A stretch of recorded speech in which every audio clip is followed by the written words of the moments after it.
حامدا ومصليا ومسلما ومباركا وبعد،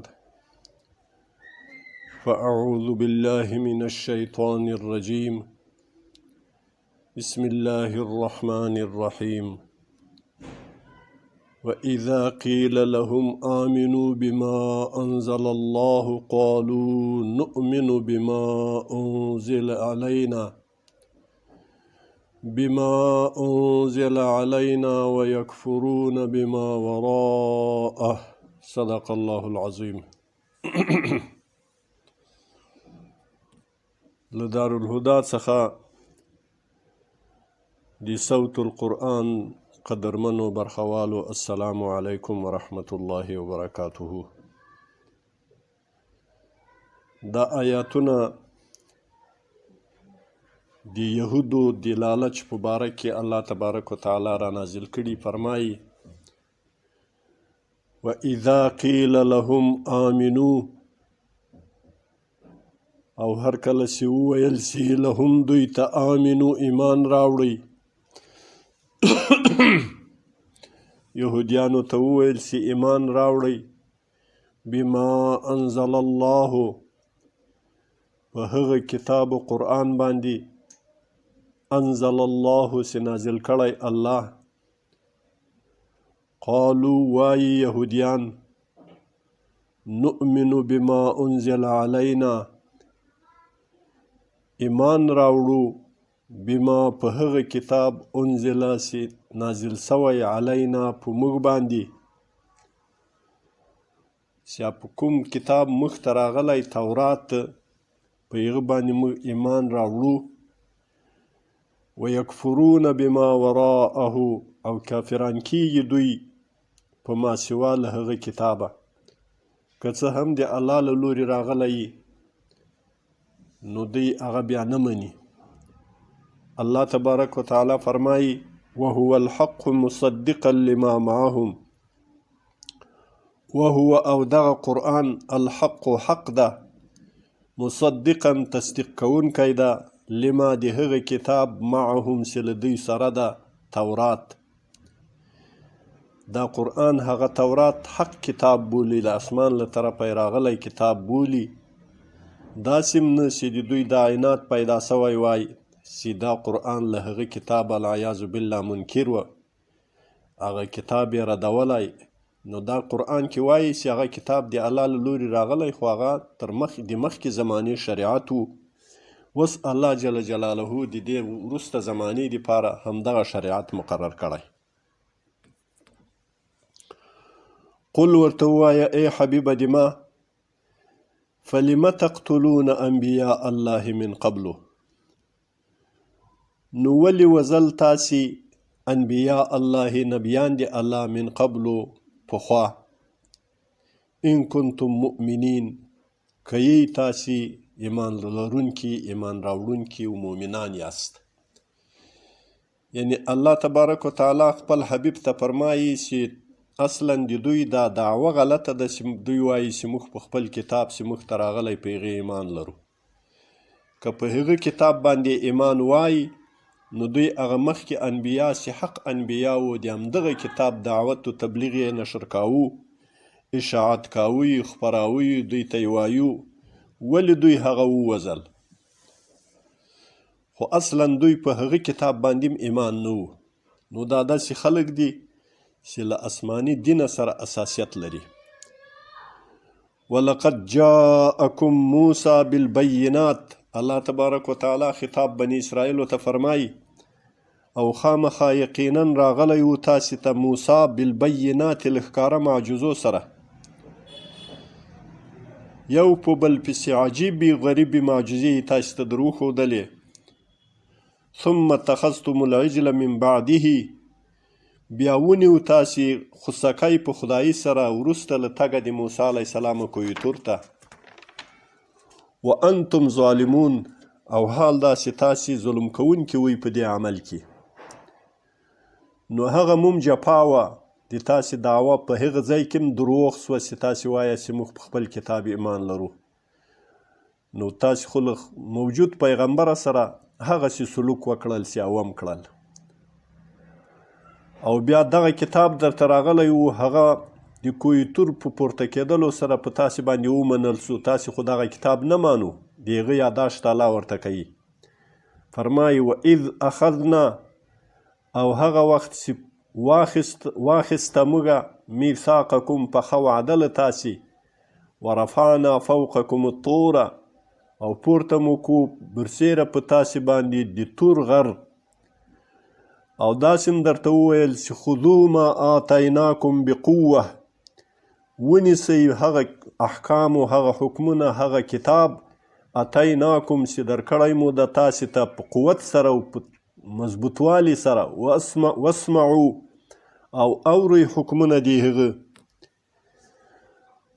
قالو وویل بني اسرائیل او یهودو په هغه زمانه کې وویل سمعنا وامرویدو وعصینا، او ناپرواني کوو موږه، نه یې منو، نم ده منلی.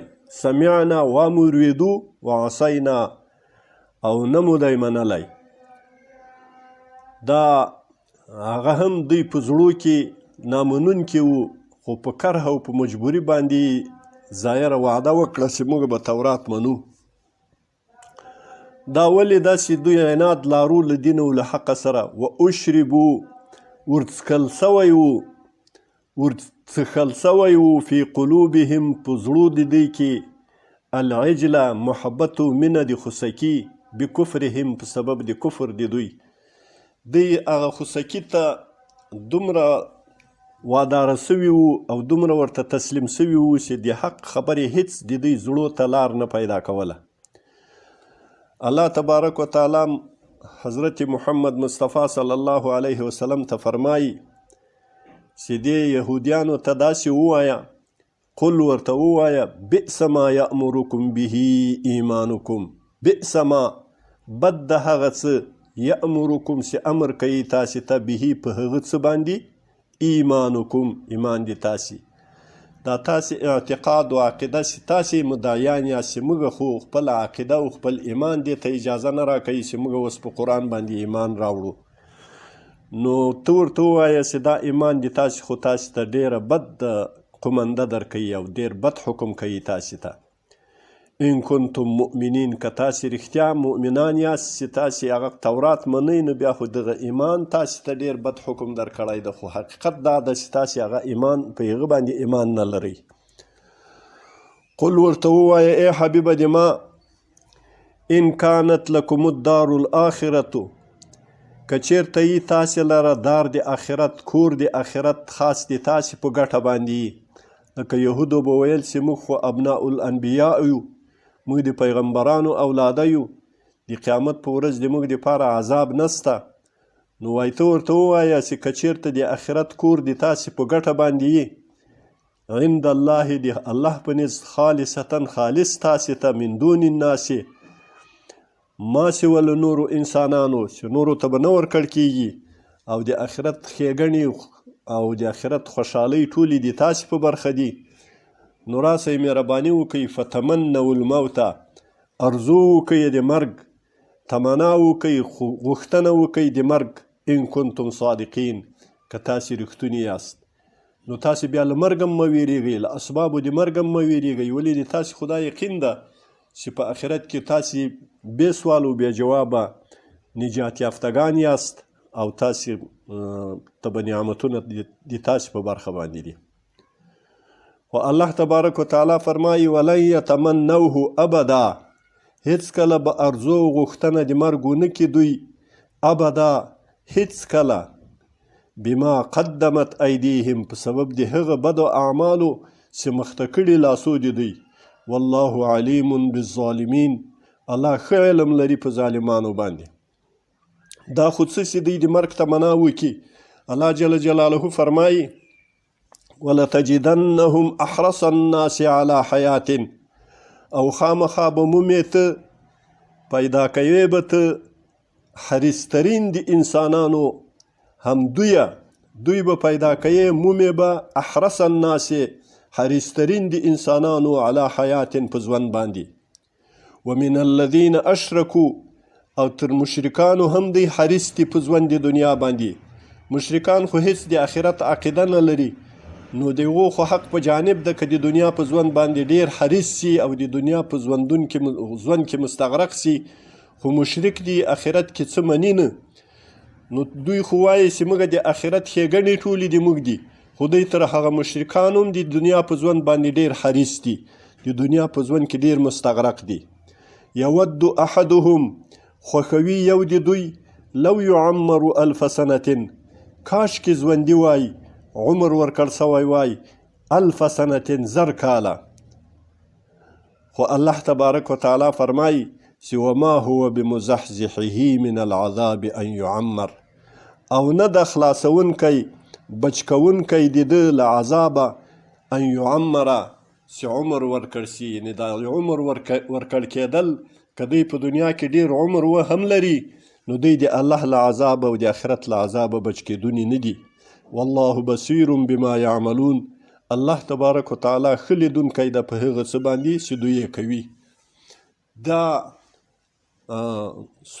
آیاتونه الله تبارک وتعالی د یهودو د هغه لالچي ژوند په باره کې موږ امت رسول الله صلی الله علیه وسلم ته راولېږل او موږ ته په دې کې دا درس راکوي چې تاسې د الله په دین کې لالچ مه کوئ او عقیده په آخرت باندې، په ورځ د بعث بعد الموت باندې، په جنت او په دوزخ باندې، په ورځ د آخرت باندې محکمه او مضبوطه ولرئ او د دروغو او د دعوې والا عقیده مه کوئ لکه یهودو چې صرف دعوه لرله د خولې او په حقیقت کې هیڅ باور او تصدیق نه و، نه په خپل وخت کې چې انبیاو سره ژوندي وو د دوی ابا او اجدادو هلته له هغو سره د مؤمنانو چلن کړی ده، د سوچه مؤمنانو چلن یې کړی، بلکې د هغو سره یې مختلفې جفاګانې وکړې حتی تر قتل او تر شهادته پورې چې انبیا یې په شهادت ورسول، او په مختلفو حالاتو کې دوی له خپل دینه چې مخالفت کړی ده، بغاوت یې کړی، له خپل قرآن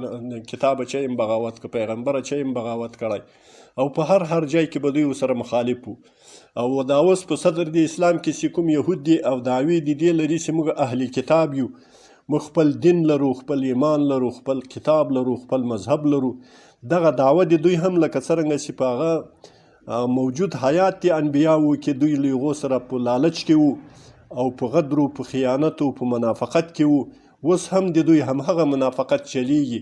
دا رد الله تبارک وتعالی د دې وکړو چې دوی په خپل وخت کې هم دوی د انبیاوو خبره نه ده منلې، دوی هغه خپل راغلی کتاب چې د هغه په مقابل کې په پای کې بل ناسخ کتاب لکه قرآن عظیم شان چې ده لا نه و راغلی او وخت عمل د هغه کتاب و، دوی په هغه وخت عمل کې هم هغه کتاب نه ده عملي کړی، نو دا د دوی یو لالچ ده.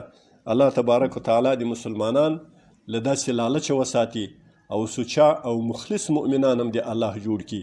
اقول قولي هذا استغفر الله لي ولكم ولجميع المؤمنين والمؤمنات والمسلمين والمسلمات.